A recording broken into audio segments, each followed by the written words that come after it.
Thank you very much for joining. We have a special meeting today with a limited agenda, but an important one. It is to approve the plan benefit designs for the next calendar year. And hopefully it's a fairly straightforward agenda because I understand there are not so many changes this year, which is great to hear. But let's begin by just asking Marcin, if you would just do a roll of the directors. This is Charlie Klippel. Yes, Mr. Chair, but before I do a roll call for attendance, I would just like to mention that this meeting is being recorded for the minute-taking purposes, as well as posting of the recording on the agency's website. This meeting is also being live streamed on the Access AHCT website. It is also requested that participants introduce themselves every time they speak, and roll call votes will be taken for every action item. A roll call for attendance, Charles Klippel. Yeah, here. Thank you. Paul Philpott. Here. Graham Ritter. Here. Dr. Deidre Gifford. Present. Thank you. Steve Hernandez. Matthew Brackman. Thomas McNeil. Present. Thank you. Dina Berlin. Here. Thank you. Commissioner Andrea Barton-Reeves from DSS. The commissioner may be on a phone call. Peter Hadley Yeah. here. I can fill in for her if she's Thank you. unable to attend. Thank you, You Deputy just sent us a Commissioner. note saying she'll be a minute or two delayed. Okay, thank you so much. Sean King from OHA. Here. Thank you. Claudia Gaultier from OPM. Here. Thank you. Paul Lombardo from SID. Here. Thank you. Dr. Manisha Chitani, DPH Commissioner. Here. Thank you. And Caroline Zambetti, designee for Nancy Navarrete, DMS Commissioner. Here. Thank you so much. Thank you. And if we could ask the members of the Access Health team to introduce themselves as well. James.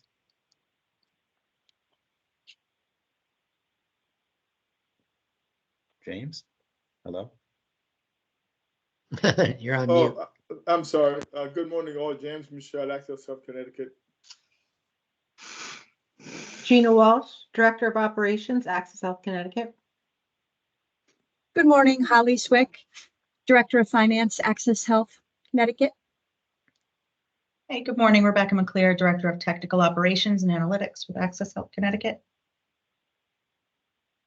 Good morning, Caroline Ruette, Director of Marketing, Access Health CT. Good morning, John Carbone, Director of Small Group Product Development and Broker Support. Good morning, Tammy Hendricks, Director of Health Equity and Outreach, Access Health Connecticut. Good morning, Marquise Davis, Director of IT, Access Health Connecticut.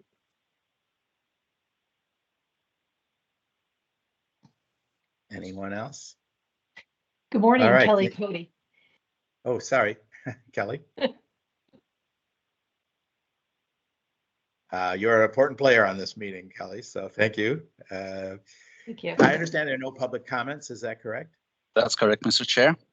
Fantastic. So we'll just move to the agenda. The first agenda item of which is to approve the minutes of our last meeting, January 18th. So is there any discussion of the minutes from the last meeting?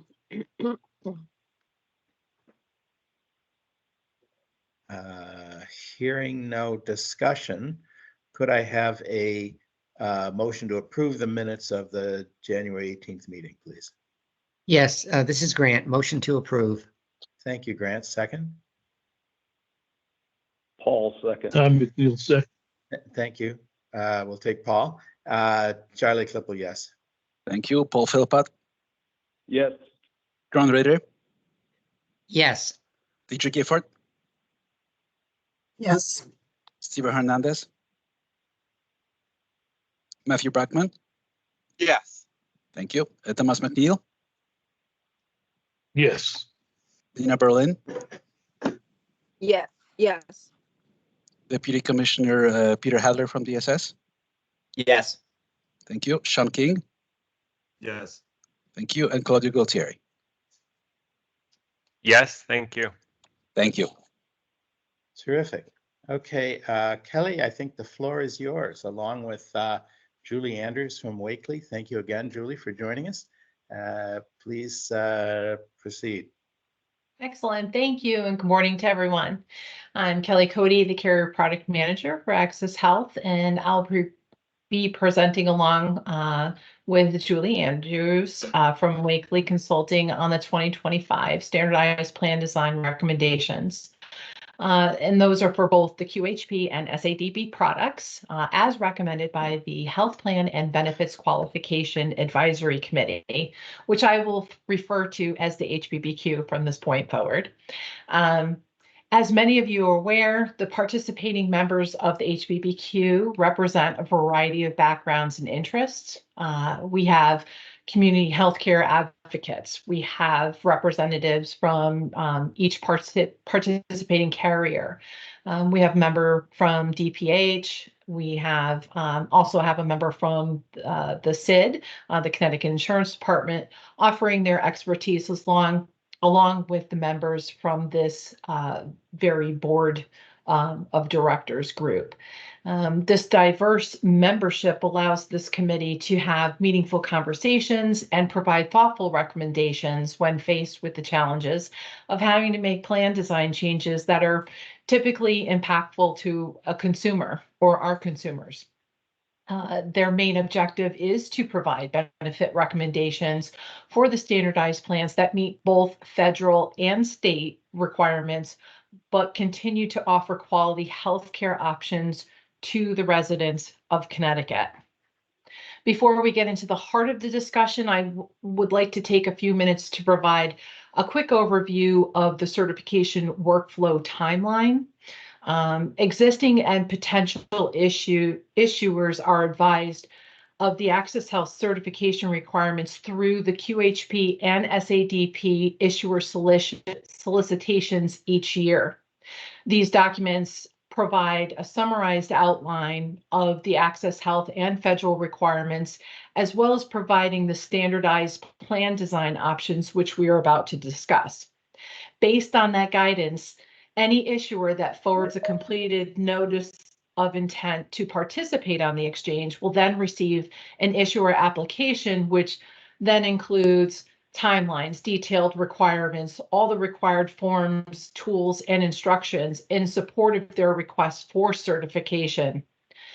All issuer applications are due back to Access Health on the same date that the rate and form filings are due to the Connecticut Insurance Department. And again, this year it will be June 1st, 2024. So in order to provide our issuers enough time to respond to the application, Access Health targets the release of both the QHP and the SADP solicitations shortly after receiving the Board of Directors approval for the HBBQ Advisory Committee plan recommendations. With that said, we will be seeking board approval for the recommendations from the HBBQ on the standardized QHP and SADP plans for plan year 2025 during this meeting today. It's important to note that federal guidance pertaining to the maximum out of pocket, the actuarial value calculator, the IRS regulations have not yet been finalized. Additionally, state legislation sessions end in early May. So given the need, though, in order for us to move forward, we will be presenting information based on what we know today. And if necessary, we'll adjust once final guidance is made available. If the proposed plans are determined not to be in compliance with the federal guidance, this could result in the need to bring the standardized plans back to review with this board in the near future. So with that said, we'll get into the standardized plan development view that's in front of you. This committee met in January and February to review and discuss potential plan changes for the upcoming plan year. I believe back in January, during the January board meeting, Susan had mentioned that Wakely and the issuers had already started the process of testing the QHP plans, using the 2024 plan designs and putting it into the 2025 draft actuarial value calculator to determine the 2025 values. This process is really the starting point for the group to determine right off the bat if the plans remain compliant with the de minimis ranges that are presented by CMS each year, and if the plans also stayed in compliance with mental health parity rules. Because CMS updated the underlying data, which is used within the draft calculator, this resulted in an opportunity to lower some member cost share amounts under a few of the standardized plans. Julie will provide more details further within this presentation, but we are super excited to have this unusual opportunity to reduce member cost share, which in turn will benefit the consumer. For the SADP products, there's a little less rigor around when reviewing those plan designs. As we've discussed in previous board meetings, annually CMS does develop and communicates a new annual maximum out-of-pocket amount, and that's based on the U.S. Department of Labor Statistics Consumer Price Index, or CPI, using specific dental services. So the group did review those plans, and I'll go into that information a little bit further within this presentation. Before we move to the next slide, does anybody have any questions with what I've rattled off?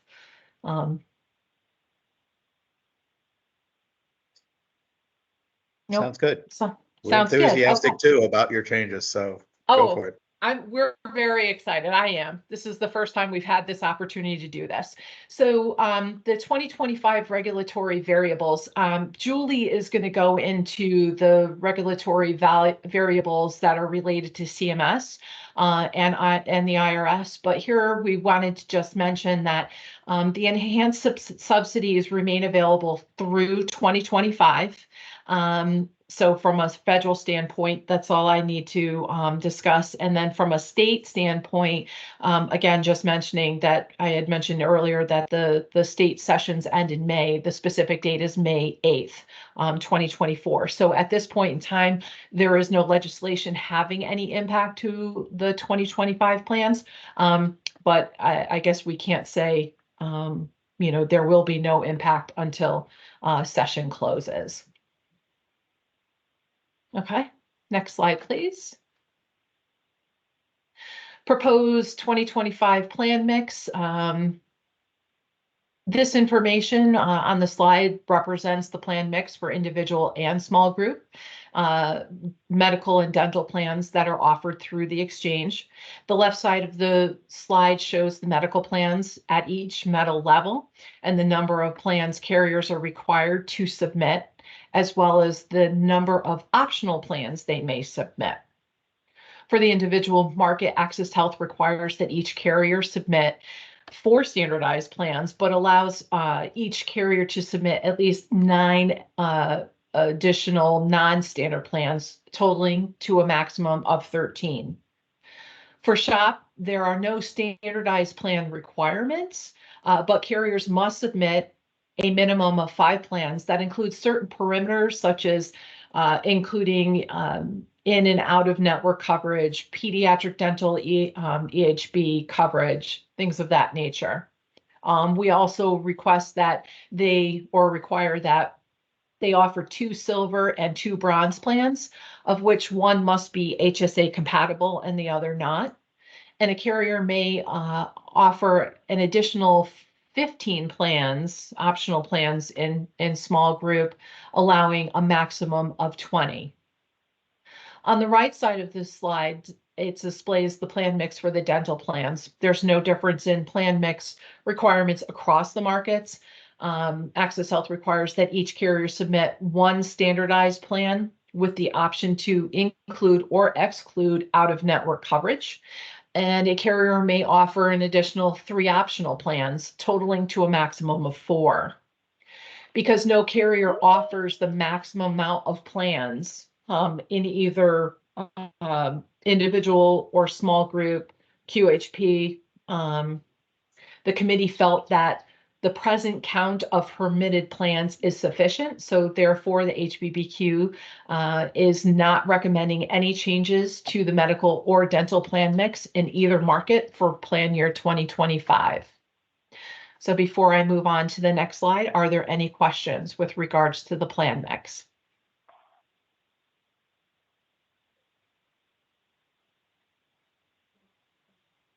All right. Thank you. So moving on to the 2025 standardized plan designs for the SADP or the standalone dental plan. This is the recommended 2025 standardized plan for the standalone dental plan. It's similar to the QHP maximum out of pocket. As I mentioned earlier, CMS does update that maximum amount annually. For your purposes, it's circled in blue, the two amounts. This limitation, just to ground set everyone, this limitation only applies to in-network services and to the pediatric portion of the benefit. It does not include any out-of-network benefits, and it does not include any benefits that are related to the adult coverage. It is also important to note, as long as the maximum out-of-pocket value that we have on our plan is less than the newly calculated maximum by CMS, we are not required to make any changes to that amount. So during the process of plan evaluation, this committee did look at the opportunity to increase the out-of-pocket maximum to match CMS's newly calculated amounts of $425 for one covered child and $850 for two or more covered children, by requesting that each issuer present the overall impact to the consumer's monthly premium rate. The impact to the premium rates were reviewed and considered, but because the impact had no significant savings to the member, the HBBQ Advisory Committee agreed to leave the plan as is and make no plan changes for 2025, leaving the maxes at the $350 for one child and $700 for two or more. So I believe at the conclusion of Julie's presentation, this group will vote on the HBBQ's recommended 2025 dental plans. So before I hand this presentation off to Julie, on the more exciting part, are there any questions related to the information I've presented at this point?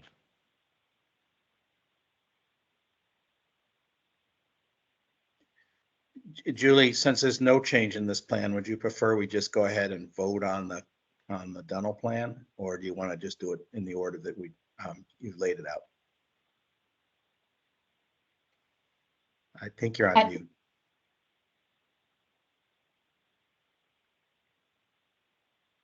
I think with the way we have the vote set up, I believe that the dental will be the last item to vote on. Fine by If you me. wanted. No, keep going. Let's go. Can everybody hear me? Yes, we can hear you now. Thank you. Okay, wonderful. Thank you. All right. Well, let's go ahead and advance on to the slides. As Kelly mentioned, there's really 4 key components that we need to do the standard plan design analysis. And at this time, the 3 regulatory elements are still in a proposed format. If we go forward 2 slides, I'll just kind of give you a little bit more background on what those different components are. The first is the notice of benefit and payment parameters, and this is the regulatory document that really defines many of the plan elements each year, including the maximum out of pocket. as well as the cost sharing range variations. The second is the Federal Actuarial Value Calculator tool, which is the Excel-based model that is provided by CMS to measure the plan designs to make sure they fit within the metal tier requirements or metal level requirements. The third is the IRS regulation that comes out in May that defines the high deductible health plan, or the HSA limitations. The final element, which has been completed, is that we have the issuers, all of the issuers that are currently on the exchange, do their own internal analysis of the actuarial values as well as mental health parity testing, so that as we approve these proposed plans, when they go to file, we are can be assured that they will pass the rate filing in with the insurance department. On the next slide are the changes that have been made for the maximum out of pocket. It is being decreased to $9,200 from the current year's $9,450, as well as the different cost sharing variations, which are listed in the lighter blue section. So the benefit to consumers is that throughout the whole year, this potentially reduces their total out-of-pocket costs for healthcare cost sharing. The bottom portion talks about the IRS regulation, which won't come out until May, but the plans that we have proposed comply with the current 2024 limits.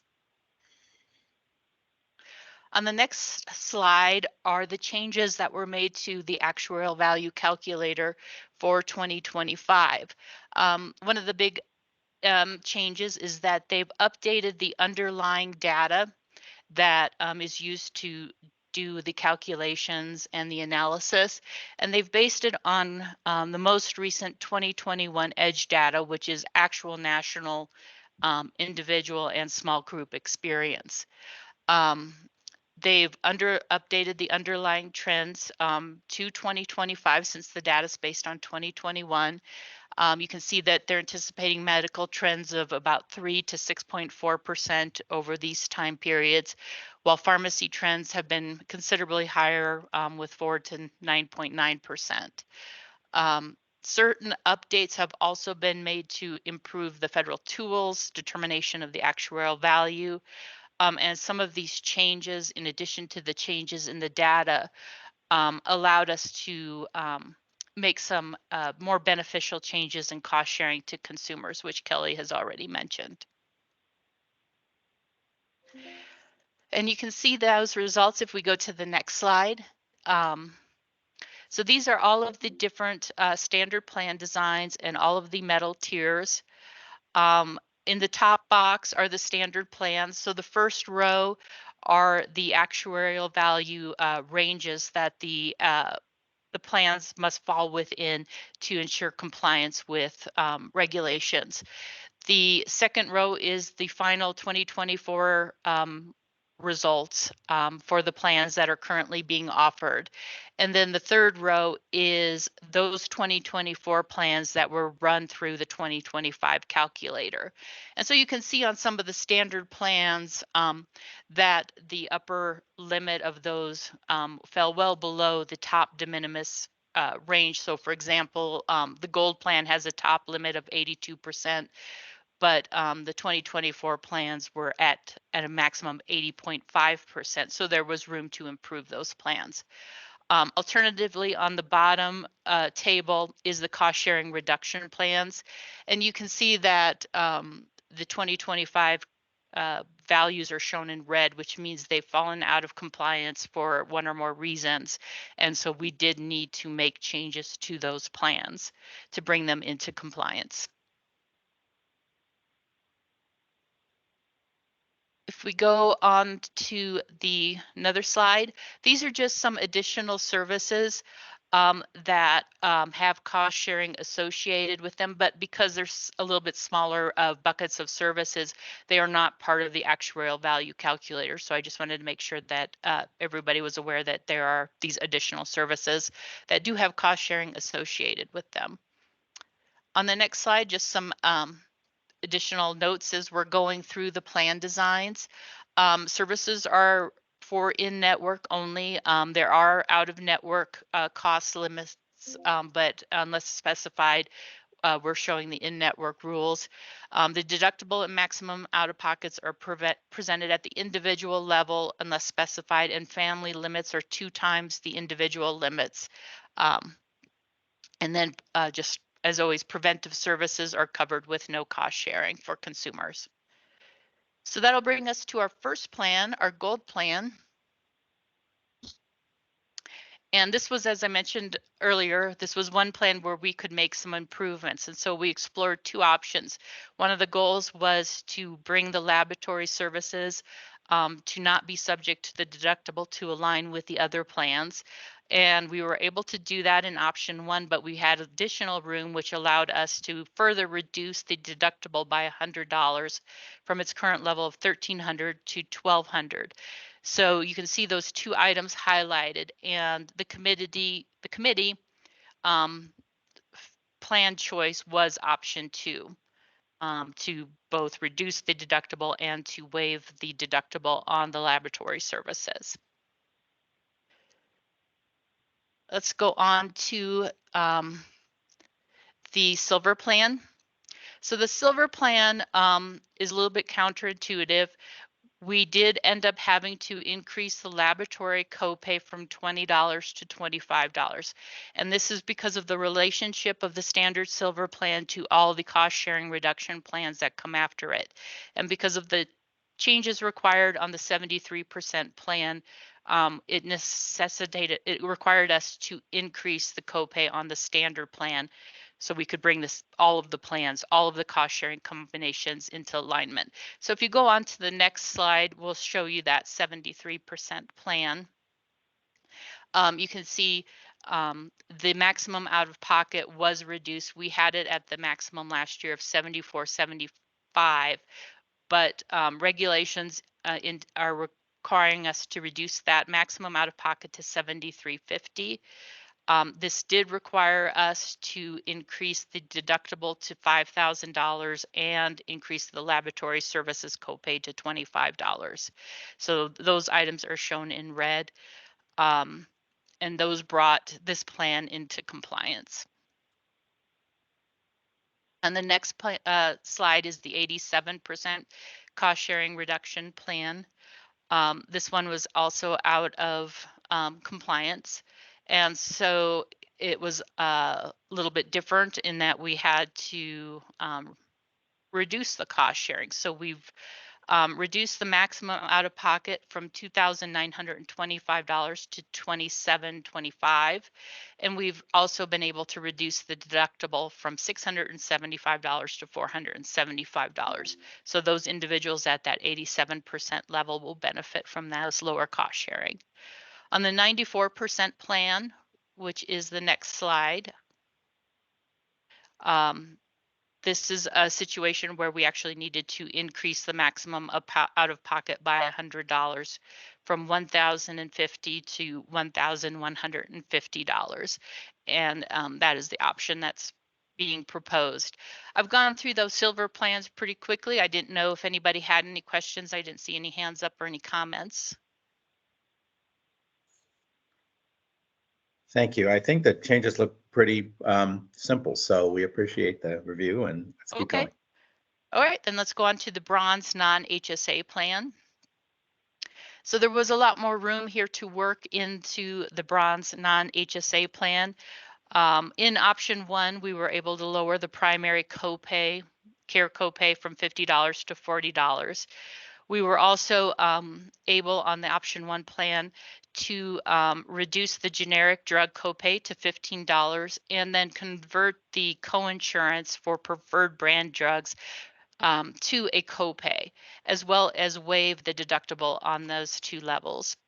The other option that we looked at was just impacting the deductible and the out of pocket, which was option 2, where we reduced the deductible and the maximum out of pocket to $8,000.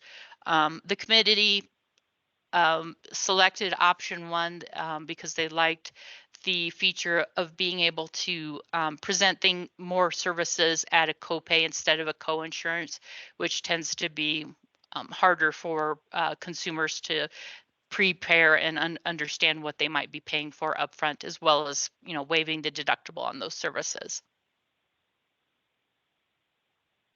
So then the next plan and the very last plan is our HSA plan. It was in compliance. We chose to leave it alone at this time and not make any changes. And so that brings us to the end of the plans. And I guess I will turn it back to the Access Health team to manage the voting.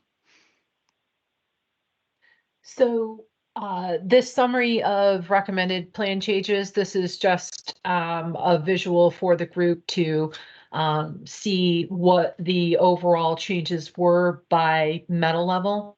So it's just meant to be a useful tool as you, for you to summarize what has been changed, and then we could move on to the voting piece. Yeah, why don't we keep that slide up? Just, oh, I'm sorry, keep going. Is there another slide you want to show us? Nope. If That's not, it. let Yep. me ask if there's any discussion or comments from the directors. Before I ask that, let me take a moment to thank the committee, to the benefits committee, and particularly those of you on this board who also sit on the benefits committee for the work behind this. It is very nice to see modest and in some instances positive changes, but it's not easy to get there. So I appreciate all the hard work that you and the rest of the committee put in to get us here. And then let me ask for any questions or comments about the presentation that Julie just made before we consider voting on them.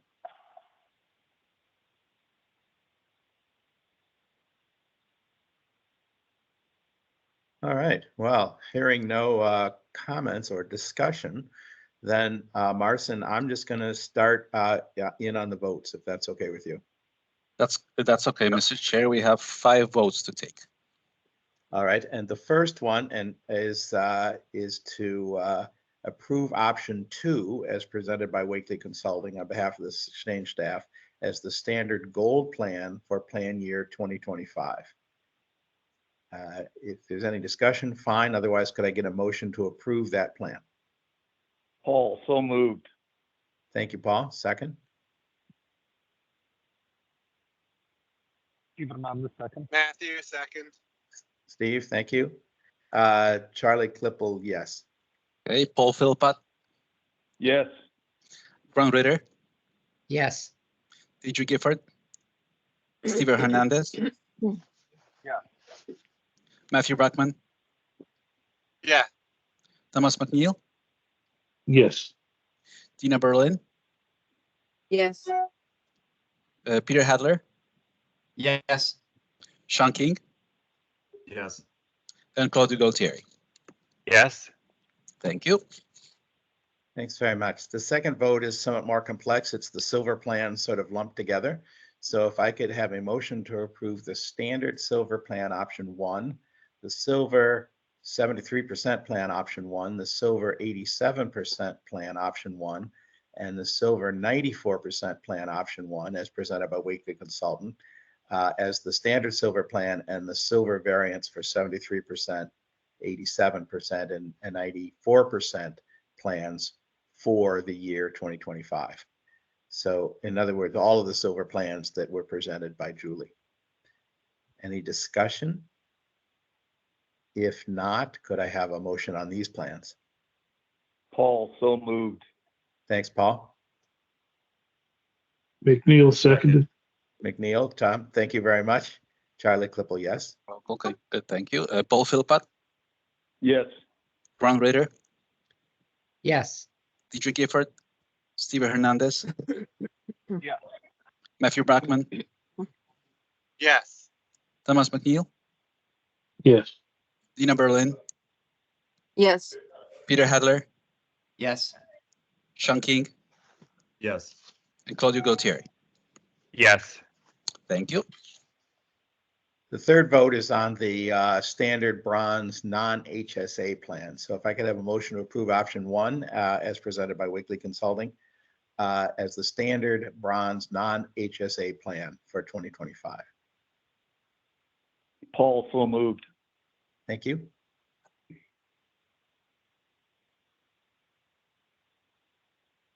Tom? Second, Grant. Grant, perfect. Thank you very much. Charlie Clipple, yes. Is there a discussion on the motion before us, Mr. Oh, Chair? sorry. Is there any discussion on this plan? If not, then Charlie Clipple, yes. Thank you. Paul Philpott, Yes. Grant Ritter, Yes. TJ Gifford, Steve Hernandez, Yes. Matthew Bachman, Yeah.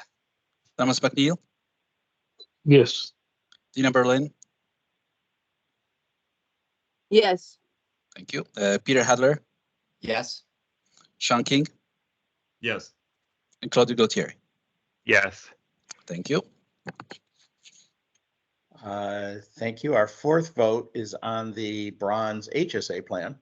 Could I have a motion to approve and second the current 2024 standard bronze plan as the standard bronze plan for plan year 2025? Paul, so moved. Thank you, Paul. Second, Grant. Thank you, Grant. Any discussion? If not, Charlie Clipple, yes. Thank you. Paul Philpott, Yes. Grant Ritter, Yes. TJ Gifford, Steve Hernandez, Yes. Matthew Bachman, Yes. Thomas McNeil, Yes. Dina Berlin. Yes. Thank you. Peter Hadler, Yes. Sean King, Yes. and Claudio Gautier. Yes. Thank you. And then finally, the dental plan, and we heard about right at the beginning of this conversation. Request motion to approve the current 2024 standard standalone dental plan as the standard standalone dental plan for 2025. Paul, so moved. Thank you, Yeah. Paul. Yeah. Seconded, Grant. Thank you, Grant. Any discussion? Charlie Clipple, yes. Thank you. Paul Philpott, Yes. Grant Ritter, Yes. TJ Gifford, Steve Hernandez, Yes. Matthew Bachman, Yes. Thomas McNeil, Yes. Dina Berlin. Yes. Thank you. Peter Hadler, Yes. Sean King, Yes. and Claudio Gautier. Yes. Thank you. Terrific. That brings us to, I think, to the end of the approvals that we need to do. Really appreciate everybody's indulgence in doing this. Julie, thank you again for your work in doing this.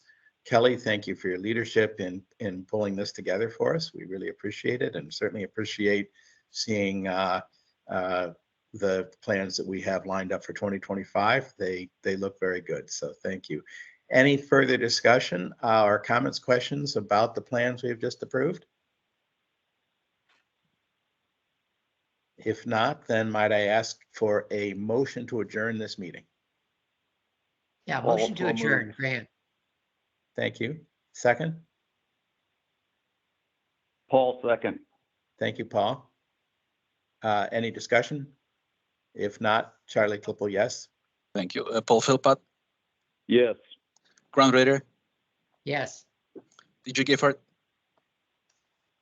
Steve Hernandez, Yes. Matthew Bachman, Yes. Thomas McNeil, Yes. Dina Berlin, Yes. Peter Hadler, Yes. Sean King, Yes. and Claudio Gautier. Yes. Thank you. Thank you all very much. I appreciate it and happy to give a little time back under the circumstances. So thank you all. Thank you. Talk to you later. Take care. Bye now.